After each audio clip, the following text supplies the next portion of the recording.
Здравейте, мили хора, и добре дошли обратно или за първи път в канала. Аз съм Кристина, а вие знаете ли, че в България има пустиня? Тази рима не беше търсен ефект. За да разберете къде е тя, каква, защо, как се е образувала, останете до края на това видео. И ако подобно съдържание ви харесва, не забравяйте да се абонирате за канала, може би да оставите палец нагоре и да споделите с приятел.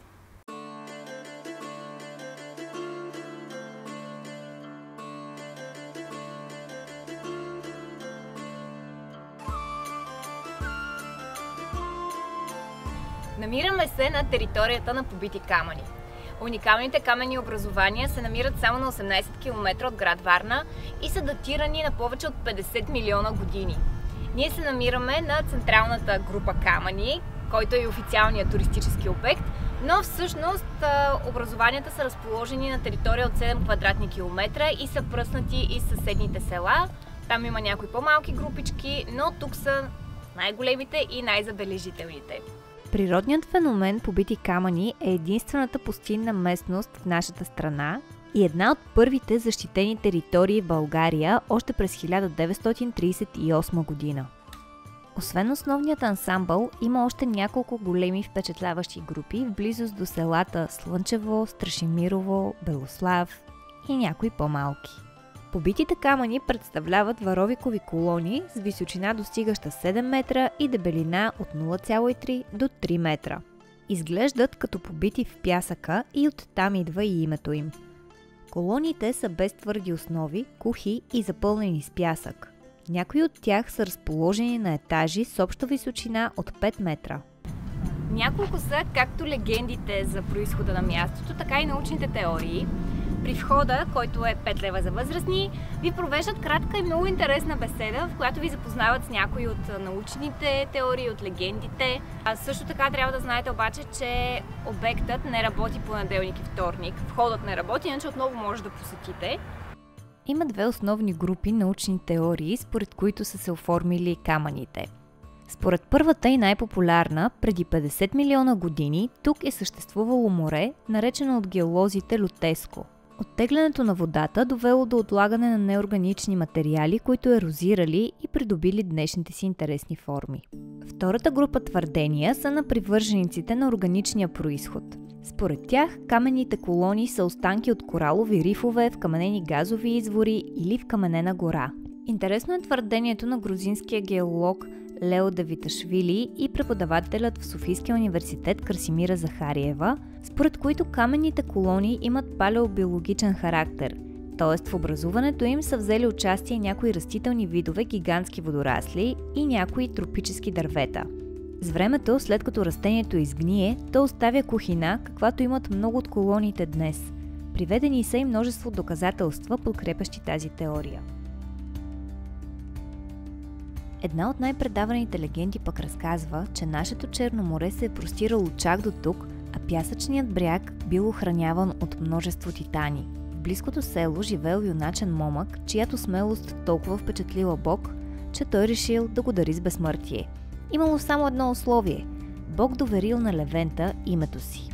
Тайна, която той трябвало да опази с цената на безсмъртието. Не щеш ли влюбил се юнакът в красива девойка? Много шокиращо. Момата също не останала безразлична, но за беда тя била обещана за жена на най-главния сред титаните.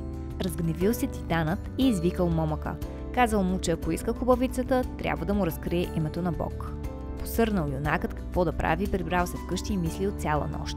Мислил и ето какво измислил. На сутринта се запътил към брега и занареждал титаните, изписвайки Божието име с телата им. Щом го сторил, Бог се вбесил и вкаменил пазителите на морето. Друг интересен факт е, че мястото е доказано много енергийно заредено и е силно препоръчително да ходите тук боси, за да усетите енергията, да се заземите.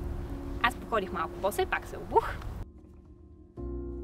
Единственото място сред побитите камъни, където се е намесила човешка ръка, е при оформянето на каменен кръг.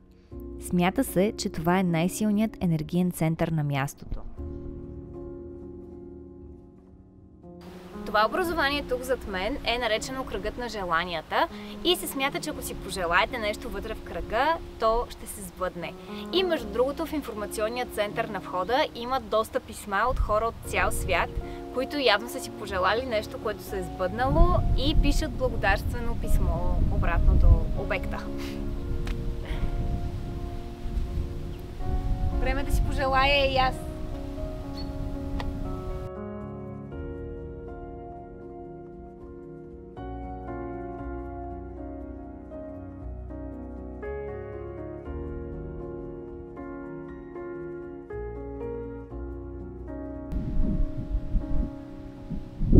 Има даже бележки тук. Някои явно са си писали писмата и са ги оставили.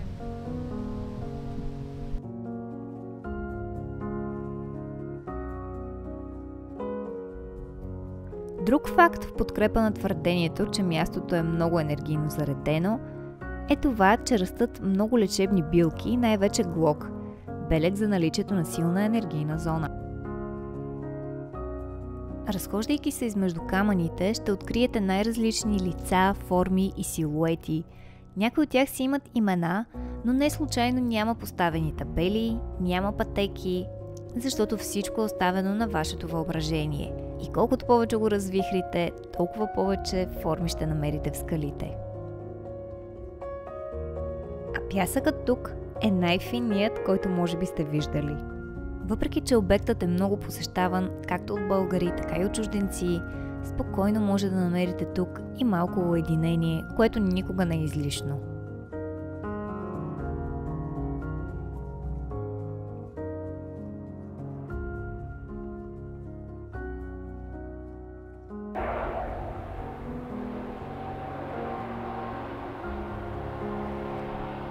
Без значение как точно са се формирали образованията, дали е било гора, дали са били водорасли, дали е с течение на ерозията, дали е благодарение на корали. Факт е, че е много причудливо и много интересно тук. И доста силно енергийно заредено наистина. Това беше всичко от днешния кратък влог. Ако видеото ви е харесало, не забравяйте да оставите палец нагоре, абонирайте се за канала, ако още не сте, и ще се видим следващата седмица, когато Белоградчик се превръща в Кападокия. Чао!